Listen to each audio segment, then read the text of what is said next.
Hello, it's Bobi aka Paginator, and we have a Fairyloot unboxing today.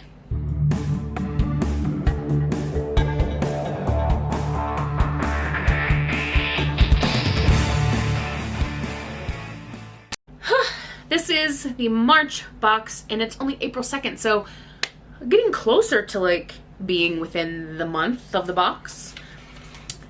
I have to say this box was covered in dust, which is not Fairyloot's fault. It's the UPS or whoever delivered its fault, but covered. I had to like wash my hands twice. But we're in it now, and oh, I forgot to hold it up when I opened it, but I haven't picked up anything. Here's what you can see. Looks like we've got a book sleeve, and it has a pocket. All right, here is the sleeve.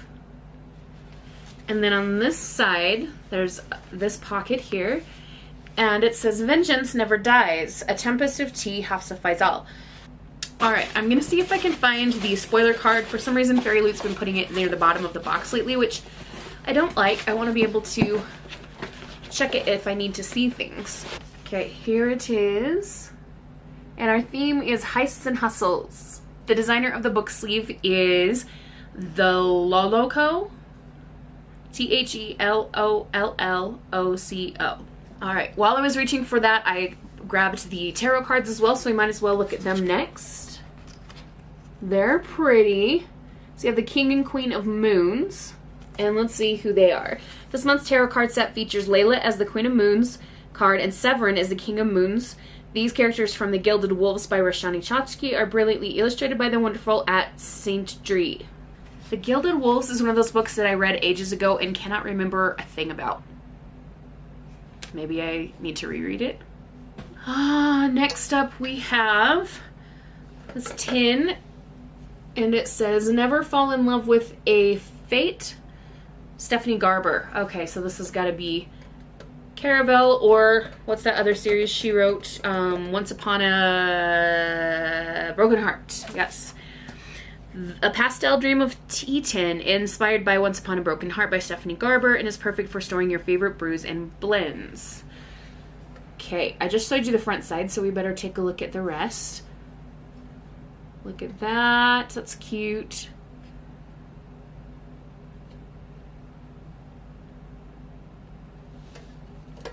And the top has this pastel blue lid, and I'm trying to take it off so you can see. There is a secondary lid, and it says Little Fox on it. And there you go. It's a nice size. When I do drink tea, it's herbal tea, and it's usually in tea bags, so I could pop the tea bags in here instead of keeping them in the cardboard box they come in. But I don't usually use loose leaf tea. We have a long-ish pouch here.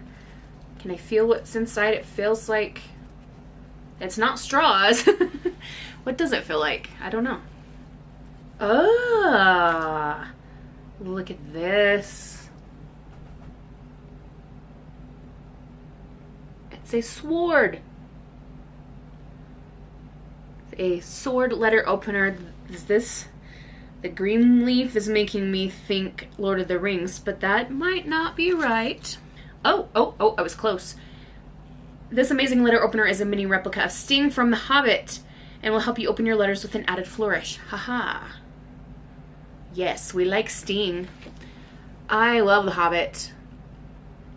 The book, The Hobbit, I read to students back when I taught reading several times, and they loved it too. Up next, we've got a pouch. This says Fairyloot. Okay, what do we have here? Oh, these are the little things that you put on, like, Crocs or something. And I think these are Ledges and Lattes inspired. So there's that one.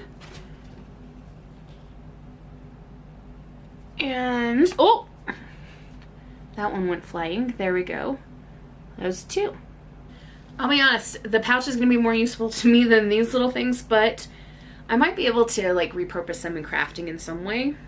Oh boy, this is heavy. This says Ray Bearer Soap Dish. designed by Julie Reinhardt. Raybearer is not a book I have read, because my TBR just keeps getting longer even if I do read fast. Okay, this is really pretty. So we have these lions here, and then the outside has the floral. And this is nice and heavy. It's ceramic. That is lovely. I totally did not just accidentally knock the soap dish off the table. It didn't break though, don't worry. Okay, we're ready for the book. This should not be the same book as what was in the Owl Crate March box. Let's see, looks kind of buttery yellow in the viewfinder. Oh, it's orange, actually. Are we ready to reveal the entire book? Da-da-da, we looked at the back side. Oh, it's A Tempest of Tea. Okay, cool. Hafsa Faisal. Now, did I buy a copy of this when I was shopping in Utah last time? If I did, it has the regular cover on it, and this one clearly does not. It has the Fairyloot cover. That's really, really pretty. And this, like, spirally, swirly, twirly thing, very cool. Oh, gosh. Okay. And papers. And papers. Now, this author wrote a duology that's We Hunt the Flame and We Free the Stars, and I absolutely loved those books. So I am excited already because of the author. We have a note to readers, and it's in scrawly cursive. That's gonna be great. And there's a map. I love a good map at the beginning of a book. Okay, let's read the note, if we can. Dear reader, I poured so much of myself into my debut that when I began writing A Tempest of Tea, I didn't think I was writing from the soul again. Arthi Casimir is far angrier than I could ever allow myself to be. Consciously, I realized it's hard not to be angry when the world is full of cruelty, no? I think many of us can relate, and I hope that when you leave White Roaring, you'll take a little bit of her strength and daring with you. I know I did. Here is the hardcover. Beautiful foiling here. And look at this. Is that a teapot? Now we must look at the dust jacket as well. There's no art on the inside except for on the flaps. Here and here. That also means there's no dust jacket synopsis. So, what are we gonna do about that? We shall pull it up on Goodreads. Oh, hang on. Alright, so Goodreads tells us this is the first in a series called Blood and Tea. And it says, on the streets of White Roaring, Arthi Casimir is a criminal mastermind and a collector of secrets. Her prestigious tea room transforms into an illegal blood house by dark, catering to the vampires feared by society. But when her establishment is threatened, Arthi is forced to strike an unlikely deal with an alluring adversary to save it, and she can't do the job alone. Calling on some of the city's most skilled outcasts, Arthi hatches a plan to infiltrate the sinister, glittering vampire society known as the Aetherium. But not everyone in her ragtag crew is on her side, and as the truth behind the heist unfolds, Arthi finds herself in the midst of a conspiracy that will threaten the world as she knows it. Aha. I think I did buy a copy of this because I'm remembering reading about vampires and tea. Favorite things? The Sting letter opener or the book sleeve, I think, are mine. Can I pick two? And let's check and see what the theme is for next month. For the April box, the theme will be Dark Domains. You'll find items inspired by Belladonna, Fourth Wing, The Prison Healer, One Dark Window, and also our featured book of the month. Alright, what was you guys' favorite item in this unboxing? Have you read A Tempest of Tea? If so, please no spoilers in the comments.